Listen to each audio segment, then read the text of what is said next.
നമ്മളിന്ന് നോക്കാൻ പോകുന്നത് ബർത്ത് സർട്ടിഫിക്കറ്റ് എങ്ങനെ ഡൗൺലോഡ് ചെയ്യുക എന്നുള്ളതാണ്.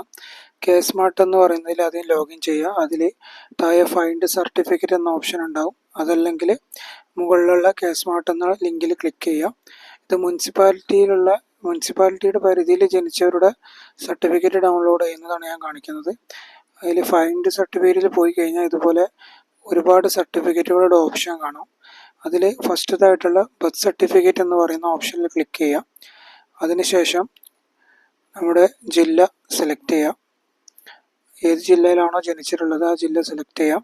മുനിസിപ്പാലിറ്റി സെലക്ട് ചെയ്യുക. ഏത് മുനിസിപ്പാലിറ്റിയാണോ മുനിസിപ്പാലിറ്റി സെലക്ട് ചെയ്യുക. ജെൻഡർ സെലക്ട് ചെയ്യുക. അതിനുശേഷം ഡേറ്റ് ഓഫ് ബർത്ത് കൃത്യമായിട്ട് കൊടുക്കുക. എന്നാണോ ജനിച്ചത്, വർഷം, ഡേറ്റ്, അതുപോലെ തന്നെ മാസം, ഇതെല്ലാം കൃത്യമായിട്ട് കൊടുത്തതിന് ശേഷം അമ്മയുടെ പേര്, അതായത് മദേഴ്സ് നെയിമിൻ്റെ ആദ്യത്തെ 3 ലെറ്റർ ഇംഗ്ലീഷിൽ ടൈപ്പ് ചെയ്തിട്ട് സെർച്ച് കൊടുത്തിട്ടുണ്ടെങ്കിൽ അന്ന് ജനിച്ചവരുടെ ഡീറ്റെയിൽസ് ഇവിടെ വരും.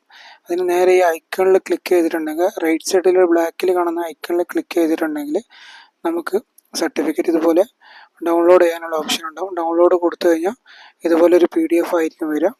നമുക്ക് ഡൗൺലോഡ് ചെയ്തിട്ട് എടുത്തു വെക്കാം. പ്രിൻ്റ് എടുക്കണമെങ്കിൽ പ്രിൻ്റ് എടുക്കാം.